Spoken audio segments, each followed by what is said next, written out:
এমন এক ভয়ঙ্কর স্নাইপার যে নিজের চোখ বন্ধ করেও 10 কিলোমিটার দূরে থাকা টার্গেটকে শেষ করে দিতে পারে। ইউক্রেনের এক ছোট্ট গ্রামের এক সাধারণ ম্যাথের শিক্ষক তার স্ত্রীর হত্যার প্রতিশোধ নেওয়ার জন্য হয়ে ওঠে এক ভয়ঙ্কর স্নাইপার। কঠিন সব চ্যালেঞ্জ এবং কমান্ডোদের অপমান পার করে সে কি পেরেছিল তার স্ত্রীর হত্যার প্রতিশোধ নিতে। আজকে আমরা দেখব 2022 সালে রিলিজ হওয়া স্নাইপার দ্য হোয়াইট রিবেন মুভিটি।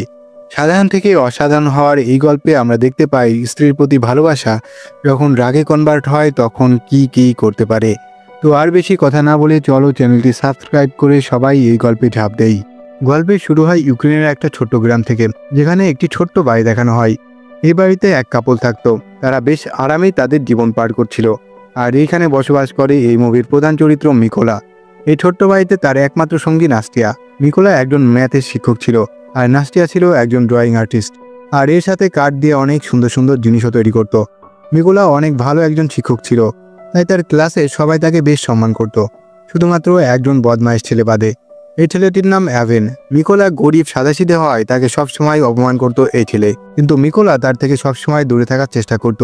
একদিন টিফিনের সময় মিকোলা দেখতে পাই ইউক্রেনের ক্রিমিয়া শহরে রাশিয়ান বাহিনী হামলা চালিয়েছে, আর এতে অনেক মানুষ মারাও গিয়েছে। তার বাড়িতে কোনো টিভি না থাকায় সেই এই বিষয়ে কিছুই জানতো না। রাশিয়া ইউক্রেনের অনেক জায়গা দখল করে নিয়েছে। এরপর মিকোলা বাড়িতে এসে জানতে পারে তার স্ত্রী প্রেগনেন্ট। এই কথা শুনে মিকোলা খুশিতে আত্মহারা হয়ে যায়, কারণ সে বাবা হতে যাচ্ছিল। পরের দিন মিকোলা তার স্ত্রীকে বাই বলে এবং সাইকেল নিয়ে স্কুলে যাওয়ার উদ্দেশ্যে রওনা হয়। কিন্তু রাস্তার মাঝে সে দুইজন সোলজার দেখতে পায় যারা সিগারেট টানছিল। তাদের দেখে মনে হচ্ছিল না তারা ইউক্রেনের সোলজার। মিকোলা তাদের নিয়ে বেশি চিন্তা না করে স্কুলে চলে আসে, কিন্তু স্কুলে আসার পরে সে বেশ অবাক হয়, কারণ স্কুলে একটি ছাত্রও ছিল না। এটা দেখে মিকোলা অনেক চিন্তায় পড়ে যায়। ঠিক তখনই তার চোখ পড়ে টিভিতে। সেখানে বলা হচ্ছিল রাশিয়ান আর্মি ইউক্রেনে প্রবেশ করে অনেক শহর দখল করে নিয়েছে। তখনই মিকোলার খেয়াল হয় রাস্তায় সেই সোলজারদের কথা।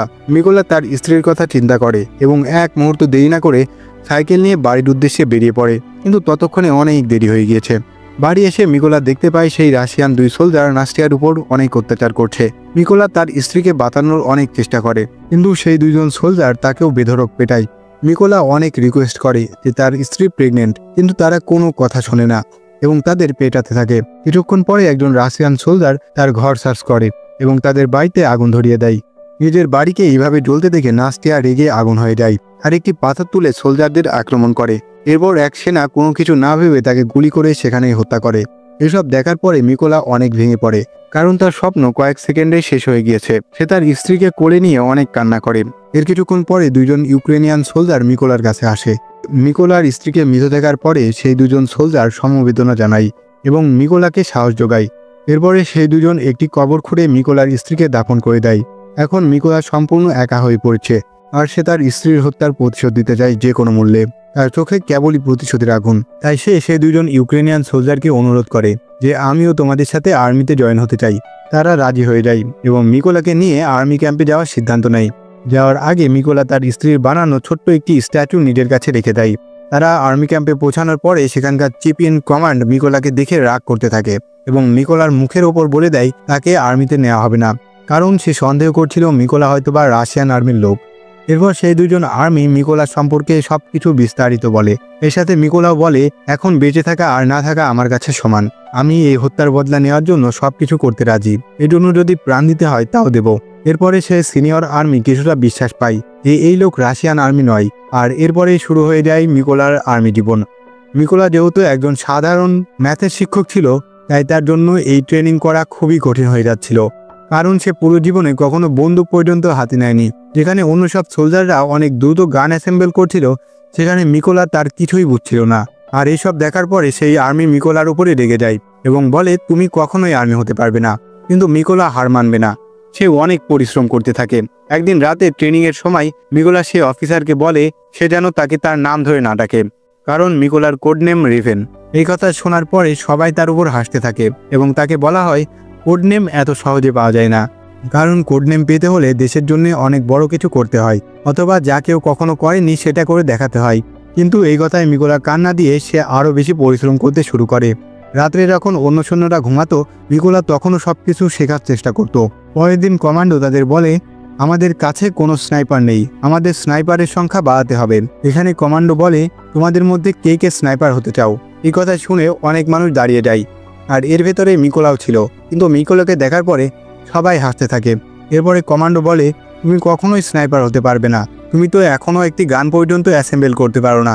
এর উত্তরে মিকোলা বলে, আমি মাত্র 20 সেকেন্ডের মধ্যেই গান অ্যাসেম্বল করে দেখাবো, আপনাকে চ্যালেঞ্জ করলাম। এরপরেই মিকোলা নিজের চোখ বন্ধ করে মাত্র 18 সেকেন্ডেই গান অ্যাসেম্বল করে ফেলে। যারা মিকোলার কথা শুনে হাসছিল এখন তারাই আবার হাততালি দেয় এবং এরপর তাকে স্নাইপার ট্রেনিংয়ের জন্য নিয়ে নেওয়া হয়।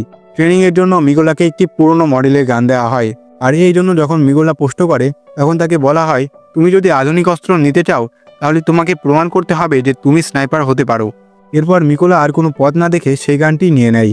এরপর একটি ক্লাসে মিকোলাকে বলা হয়, স্নাইপারের কাজ হলো নিজেকে এমনভাবে পরিবেশের সাথে খাপ খাওয়ানো যাতে কেউ বুঝতে না পারে এই জায়গাটিতে কেউ আছে। এছাড়াও এইসব খেলা তাদের ব্রেন দিয়েই খেলতে হয়। এরপর স্নাইপার চালানোর জন্য তাদের একটি মাঠে নিয়ে যাওয়া হয়, আর তাদের বলা হয় গুলি চলার পরে যদি কেউ নড়ে তাহলে তাকে ট্রেনিং থেকে বের করে দেওয়া হবে, এবং মিকোলা এই ট্রেনিংয়ে খুব সহজেই পাশ করে যায়। এর পরের টেস্টে সবাইকে তাদের টার্গেট মাত্র একবার দেখানো হয়। এরপর তাদের সামনে একটি কালো বোর্ড দিয়ে ঢেকে দেওয়া হয়। এখন তাদেরকে এভাবেই টার্গেটকে হিট করতে হবে। বাকি সৈন্যদের মধ্যে কিছু সৈন্য এই পরীক্ষায় পাশ হয়ে যায়, কিন্তু মিকোলা একটুর জন্য টার্গেটকে হিট করতে পারে না, আর মিকোলা এই টেস্টে ফেল হয়ে যায়। এর কারণ মিকোলার কাছে যে বন্দুক ছিল সেটা অনেক পুরনো একটা বন্দুক, আর এই বন্দুক দিয়ে পারফেক্টলি টার্গেটকে হিট করা অনেক কঠিন একটা বিষয়। কিন্তু সেখানকার সবাই জানে যদি মিকোলাকে ভালো বন্দুক দেওয়া হয় তাহলে সে খুব সহজে টার্গেটকে হিট করে ফেলবে। এর পরের ট্রেনিং স্নাইপারের জন্য আরও বেশি কঠিন ছিল, কারণ তাদেরকে ফ্লেয়ারের আলোতে টার্গেটকে হিট করতে বলা হয়েছিল, আর সেটাও রাতের অন্ধকারে। কমান্ডো ফ্লেয়ার ছোড়ার সাথে সাথে সবাই গুলি চালায়, কিন্তু কেউ তাদের টার্গেটকে হিট করতে পারে না। বাকি সবাই গুলি চালালেও আমরা দেখতে পাই মিকোলা গুলি চালায়নি, কারণ সে খুব ভালো মতোই বুঝে গিয়েছিল এভাবে ফ্লেয়ারের আলোতে টার্গেট হিট করা বেশ কঠিন। এই জন্য ট্রেনার যখন ফ্লেয়ার ছুঁড়েছিল তখন সে তার টার্গেটকে ভালো মতো দেখে এবং আন্দাজ করে কত দূরে তার টার্গেট রয়েছে, আর তার ম্যাথের থিওরি ইউজ করে সে পারফেক্টলি টার্গেটকে হিট করে। এটা দেখার পরে সেখানকার সবাই হা হয়ে গিয়েছিল, কারণ এই টাস্ক আজ পর্যন্ত পৃথিবীর কেউ করতে পারেনি। কমান্ডো তার এই কাজে অনেক খুশি হয় এবং তাকে তার সেই পছন্দের কোড নেমটি দিয়ে দেয়। এভাবে মিকোলার প্রতিদিন কাটতে থাকে এবং সেই দিন চলে আসে যেদিন তার ট্রেনিং করার রেজাল্ট দেওয়া হবে। এরপর আমরা দেখতে পাই সেখানকার কর্নেল মিকোলাকে স্যালুট করে এবং তাকে জানানো হয় সে এই ট্রেনিংয়ে পাশ করেছে। কিছুদিন পরে কর্নেল আবারও মিকোলার কাছে আসে এবং তাকে জানানো হয় তাকে একটা মিশনে যেতে হবে, কারণ খবর এসেছে কিছু রাশিয়ান সোলজার একটি চেকপোস্ট দখল করে নিয়েছে। আর এখান থেকে শুরু হয় এই মুভির আসল কাহিনী। এরপর মিকোলার টিম তাদের পজিশনে যায় এবং নিজেদের টার্গেটকে অ্যাটাক করার জন্য প্রস্তুত হতে থাকে। ঠিক সেই সময় তারা একটি গাড়ি দেখতে পায় যেটি চেকপোস্টের দিকে যাচ্ছিল। এটি দেখার পরে কর্নেল অ্যাটাক করতে নিষেধ করে। এরপর আমরা দেখতে পাই রাশিয়ান সোলজাররা তাদের থামিয়ে তাদের পাসপোর্ট চেক করছে এবং পুরো গাড়িকে তল্লাশি করছে। গাড়িতে আসা লোক যখন তাদের কাছে পাসপোর্ট চায় তখন রাশিয়ান সোলজার তাদের মারতে শুরু করে। এই দৃশ্য দেখার পরে কর্নেল তাদের ফায়ার করতে বলে এবং এক নিমিষেই সব রাশিয়ান সোলজার শেষ হয়ে যায়, আর এরই সাথে সাথে তাদের প্রথম মিশন শেষ হয়। মিশন শেষে ক্যাম্পে ফিরে যাওয়ার পরে মিকোলা দেখতে পায় তার বেশ কয়েকজন সহযোগী সেখানে নেই। মিকোলা বেশ উদ্বিগ্ন হয় এবং কর্নেলের কাছে জিজ্ঞাসা করে তার বাকি সহযোগী কোথায়। তখন তাকে জানানো হয় তাদেরকে আরেকটি মিশনে পাঠানো হয়েছে। পরের দিন মিকোলা জানতে পারে যে মিশনে তার সহযোগীরা গিয়েছিল সেখানে সবাই মারা গিয়েছে, আর তার থেকেও চাঞ্চল্যকর তথ্য হচ্ছে তাদের সবাইকে একজন রাশিয়ান সোলজার মেরেছে যার নাম সিরি, আর এই লোক রাশিয়ার সব থেকে ভয়ঙ্কর স্নাইপার। এর আরও কয়েকদিন পরে মিকোলা আবারও একটি মিশনের উদ্দেশ্যে রওনা হয়। তারা লোকেশনে পৌঁছানোর পরে চারিদিকে মাইন লাগিয়ে দেয় এবং সবাই তাদের জায়গা মতো দাঁড়িয়ে যায়। কিছুক্ষণ পরে সেখানে রাশিয়ান সোলজার চলে আসে, আর সেখানে সেই বদমাইশ ছেলেটি ছিল যার নাম অ্যাভেন। এখন সে রাশিয়ান আর্মিতে জয়েন করেছিল। এরপর যখন কর্নেল তাদের অ্যাটাক করতে বলে তখন মিকোলা বেশ জটিলতার মধ্যে পড়ে যায়, কারণ সে নিজের ছাত্রকে মারতে চাচ্ছিল না, কিন্তু তারপরেও সেখানে থাকা ল্যান্ডমাইনে সে অ্যাটাক করে এবং সব রাশিয়ান সোলজারদের খতম করে দেয়। সবকিছু নর্মাল হওয়ার পরে কর্নেল জিজ্ঞাসা করে, আমি যখন তোমাকে বলেছিলাম গুলি চালাতে তখন তুমি গুলি চালাতে দেরি করলে কেন? তখন মিকোলা বলে, এই রাশিয়ান সোলজারদের ভিতরে আমার স্টুডেন্টও ছিল, আমি তাকে মারতে চাচ্ছিলাম না। এরপর কর্নেল তাকে বলে, এখানে তোমার কোনো দ্বিধা করা উচিত নয়, কারণ অ্যাভেন তোমার এখানে স্টুডেন্ট নয়, সে তোমার শত্রু। মিশন শেষ করে সবাই আবার তাদের ক্যাম্পে ফিরে আসে। কর্নেলের পুরো আস্থা ছিল মিকোলার উপরে এবং বেশিরভাগ সময় সে মিকোলার সাথেই কাটাতো। এখানে আমরা দেখতে পাই কর্নেল মিকোলাকে তার ফ্যামিলি ফটো দেখায় এবং সে জানায় তার পরিবারে 3 জন আছে। তার 2 মেয়ে জানে না যে তাদের পিতা কি করে। কর্নেল তাদের বলেছে আমি একজন ব্যবসায়িক। এছাড়াও তার স্ত্রী তাদের কখনোই বলেনি যে তাদের বাবা একজন সোলজার। এরপরে মিকোলাও তার স্ত্রীর কথা কর্নেলকে বলে এবং জানায় কত মর্মান্তিকভাবে রাশিয়ান সোলজাররা তার স্ত্রীকে হত্যা করেছে। এই কথা বলার সময় মিকোলা বেশ ইমোশনাল হয়ে পড়ে, কিন্তু কর্নেল তাকে শান্ত করে। পরের দিন সকালে সবাই আবারও একটি মিশনের জন্য বেরিয়ে পড়ে। এই মিশন অনেক বেশি গুরুত্বপূর্ণ ছিল, কারণ তারা খবর পেয়েছিল রাশিয়ান সোলজারদের একটি বড় গ্রুপ ওই রাস্তা দিয়ে যাবে। এরপর কর্নেল এবং মিকোলা তাদের পজিশনে বসে দেয়। তারা সেখানে দুইজন রাশিয়ান সৈনিককে দেখতে পায়, যারা তাদের টিমের অপেক্ষা করছিল।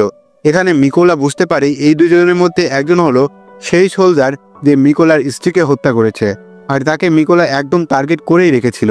এখানে মিকোলা গুলি করার জন্য কর্নেলের কাছে পারমিশন চায়, কিন্তু তাকে কর্নেল এরকম করতে নিষেধ করে। এই জন্য মিকোলা বেশ রেগে যায়, কারণ সামনের সোলজার তার স্ত্রীকে মেরেছিল, আর মিকোলা আর্মিতেও এই জন্য জয়েন করেছিল যাতে সে তাদের মারতে পারে। এরপরে মিকোলা আবারও কর্নেলের কাছে গুলি করার পারমিশন চায়, কিন্তু এবারও কর্নেল গুলি করতে নিষেধ করে। কিন্তু মিকোলা এবার নিজেকে আর কন্ট্রোল করতে পারে না, সে রাশিয়ান সৈনিকের উপর গুলি চালিয়ে দেয় এবং সেখানেই সে মারা যায়। কিন্তু সমস্যা হলো এখন তাদের লোকেশন রাশিয়ান সোলজাররা জানতে পেরে গেছে। কর্নেল নিকোলাকে বলে, এটা তুমি কি করলে? কিন্তু এর থেকেও বেশি ভয়ানক ব্যাপার হলো রাশিয়ার সেই ভয়ঙ্কর স্নাইপার সিরিও তার পজিশন নিয়ে বসেছিল, আর এখন সেও তাদের লোকেশন সম্পর্কে জেনে গেছে। কর্নেল নিজেও এই বিষয়টা বুঝতে পেরেছিল, তাই সেও সিরিকে খুঁজতে শুরু করে। কিন্তু সিরিকে খুঁজে বের করার আগেই সিরি কর্নেলকে হেডশট দিয়ে মেরে ফেলে। এখন মিকোলা বুঝতে পারছিল সে কত বড় একটা ভুল করে ফেলেছে। মিকোলাও বুঝতে পারে রাশিয়ান সোলজাররা তার লোকেশন সম্পর্কে জেনে গেছে, আর তখনই রাশিয়ান সোলজাররাও নিকোলার উপর ক্রমাগত গুলি এবং বোমা হামলা করতে থাকে। মিকোলা এখন পিছু হাঁটার সিদ্ধান্ত নেয়, তাই সে কর্নেলের বডি নিজের উপরে তুলে নেয় এবং পিছু হাঁটা শুরু করে। কিছুক্ষণের মধ্যেই সে নিরাপদ স্থানে চলে আসে। এরপরে কোনো ঝামেলা না করে ক্যাম্পে চলে আসে। এরপরে আমরা দেখতে পাই মিকোলা কর্নেলের মৃত্যুর জন্য নিজেকে দায়ী মনে করছে, এবং এখানে সে প্রতিজ্ঞা করে সে কর্নেলের মৃত্যুর প্রতিশোধ নেবে, আর এই জন্য সেই রাশিয়ান সোলজার সিরিকে চাঁদের দেশে পাঠিয়ে দেবে। এরপরে মিকোলার কাছে দুইজন রাশিয়ান স্নাইপারের খবর আসে এবং সে মিশনের জন্য বেরিয়ে পড়ে। সে তার লোকেশনে পৌঁছানোর পর সেই স্নাইপারদের খুঁজতে শুরু করে এবং একজনকে খুঁজেও পায় এবং সাথে সাথে তাকে গুলি করে মেরে ফেলে। কিন্তু এই সোলজারকে গুলি করার সময় অন্য আরেকজন স্নাইপার তাকে দেখে ফেলে এবং তার হাতে একটি গুলি করে দেয়। কিন্তু মিকোলা হার মানার পাত্র নয়, সে অনেক কষ্ট করে আরেকজন স্নাইপারকেও মেরে ফেলে। যেহেতু মিকোলা আহত ছিল, তাই সে একটি গোপন ক্যাম্পে চলে আসে এবং নিজের বডিকে একটু রিল্যাক্স করে। ঠিক তখনই মিকোলার কাছে আর্মি মেজরের কল আসে এবং বলে, আমরা সেই স্নাইপারের খবর পেয়ে গেছি যে কর্নেলকে মেরেছিল। এরপর মিকোলা ক্যাম্পে চলে আসে, আর সেখানে আমরা দেখতে পাই মেজর সেই সিরির কথা এখানে বলছে। আর মেজর বলছিল শ্রী হলো রাশিয়ার সব থেকে ভালো স্নাইপার, এর টার্গেট কখনোই ভুল হয় না। এছাড়াও শ্রী ইউক্রেনের সব থেকে দক্ষ 6 জন স্নাইপারকে মেরে ফেলেছে, এই জন্য তাকে হত্যা করা সহজ হবে না। মেজর বলে শ্রী প্রথমে ইউক্রেনের সৈন্যদের মারে এবং এর ভিডিও বানিয়ে সোশ্যাল মিডিয়ায় আপলোড করে দেয়, যাতে ইউক্রেনের সৈন্যরা হার মেনে নেয়। আরও বলে শ্রী এমন একজন যে সাধারণত নিজের পজিশন কখনোই চেঞ্জ করে না এবং একটি বিশেষ লোকেশনে থেকে অপোনেন্ট দলের সবাইকে খতম করে দেয়। এখন তারা প্ল্যান করে যে তারা শ্রীর লোকেশনে 2টি প্ল্যান বানিয়ে যাবে। প্ল্যান অনুযায়ী তাদের একটি টিম রাশিয়ান সৈনিকদের সামনে থেকে যাবে এবং আরেকটি টিম পেছন থেকে যাবে, আর এই সুযোগে মিকোলা বিল্ডিংয়ে ঢুকে পড়বে আর তারপরে শ্রীকে শেষ করে দিবে। পুরো প্ল্যান করার পরে সবাই তাদের লোকেশনে পৌঁছে যায় এবং সব স্নাইপার নিজেদের পজিশন নিয়ে নেয়। অন্যদিকে মিকোলা আস্তে করে বিল্ডিংয়ে ঢুকে পড়ে এবং সেখানে দুজন রাশিয়ান সোলজার দেখতে পায় এবং তারা তাদের গল্পে খুবই গভীরভাবে ডুবেছিল। মিকোলা সময় নষ্ট না করে বিল্ডিংয়ে ঢুকে পড়ে এবং দুজনকেই পটল তুলতে পাঠায়। প্ল্যান অনুযায়ী মিকোলার টিমকে সিগন্যাল দেয় এবং সাথে সাথে বাইরে থাকা সব রাশিয়ান সোলজারদেরকে শেষ করে দেয়। অন্যদিকে সিরিকে তার কোনো সাথী কোনো রিপোর্ট করছিল না। সে বুঝতে পারে কোনো একটা গন্ডগোল হয়েছে, তাই সে ছাদে চলে যায়, কারণ সেখানে একজন রাশিয়ান স্নাইপার ছিল। কিন্তু উপরে যাওয়ার পরে সে সেই স্নাইপারকে মৃত দেখতে পায়। এইসব দেখার পরে সিরিও বেশ ভয় পেয়ে যায়। এরপর সে বুঝতে পারে তাকে চারিদিক থেকে ইউক্রেনের সোলজাররা ঘিরে ফেলেছে, তাই সে ক্যাম্পে যোগাযোগ করে এবং ব্যাকআপের জন্য একটি ব্যাকআপ টিমকে আসতে বলে। কিন্তু ব্যাকআপ টিমের আসতে আরও 10 মিনিট সময় লাগবে। এটা শোনার পরে সিরি আবারও তার পজিশনে আসে এবং ইউক্রেনের সৈন্যদের খুঁজতে শুরু করে। কিন্তু হঠাৎ তার চোখ পড়ে টেবিলে রাখা একটি স্ট্যাচুর উপরে, যেটা সিরির বাইরে যাওয়ার পরে মিকোলা রেখেছিল, আর এই স্ট্যাচুটি মিকোলার স্ত্রীর বানানো ছিল। সিরি কিছু বুঝে ওঠার আগেই উপর থেকে মিকোলা তার উপরে ঝাঁপিয়ে পড়ে এবং চাকু মারতে মারতে তাকে খতম করে দেয়। এইসবের আওয়াজ শুনে সেখানে থাকা আরেকজন সোলজার সতর্ক হয়ে যায়, কিন্তু সেই স্নাইপার কিছু করার আগেই সেখানে মিকোলা একটি গ্রেনেড ছুড়ে দেয়, আর এরপরে সেই স্নাইপারটিও মারা যায়। কিছুক্ষণের মধ্যে সেখানে সিরির ব্যাকআপ টিমও চলে আসে, কিন্তু তারা জানতো না সিরি মারা গিয়েছে। এরপর যখন তারা সিরিকে কল করে, তখন কলটি রিসিভ করে মিকোলা, আর এরপরে তাদেরকে বলে তোমাদের সবাইকে সাফ করে দেওয়া হবে। এতটুকু বলে দেওয়ার পরে সে ট্রাকের ড্রাইভারকে গুলি করে মেরে ফেলে। ড্রাইভার মারা যাওয়ার পরে সব রাশিয়ান সোলজার সতর্ক হয়ে যায়, কিন্তু তারা এটা জানতো না যে তারা ইতিমধ্যেই টার্গেট হয়েই আছে। কারণ তাদের সবাইকে ইউক্রেনের স্নাইপাররা টার্গেট করে রেখেছিল। আর এরপরে যা হওয়ার তাই হয়, সব রাশিয়ান সোলজারকে একে একে পটল তুলতে পাঠায় ইউক্রেনের স্নাইপাররা। এরপরে আমরা দেখতে পাই মিকোলা তার স্ত্রীর কবরের কাছে গিয়েছে। এরপরে আমরা দেখতে পাই মিকোলা সবাইকে মেরে ফেলেছে, যারা মিকোলার স্ত্রী এবং কর্নেলকে হত্যা করেছিল। মিকোলা শপথ করে সে তার শেষ নিঃশ্বাস পর্যন্ত তার দেশের জন্য যুদ্ধ করবে। আর এই বলে মিকোলা সেখান থেকে চলে যায়। আর এরই সাথে সাথে শেষ হয় আমাদের এই অসাধারণ গল্পটি।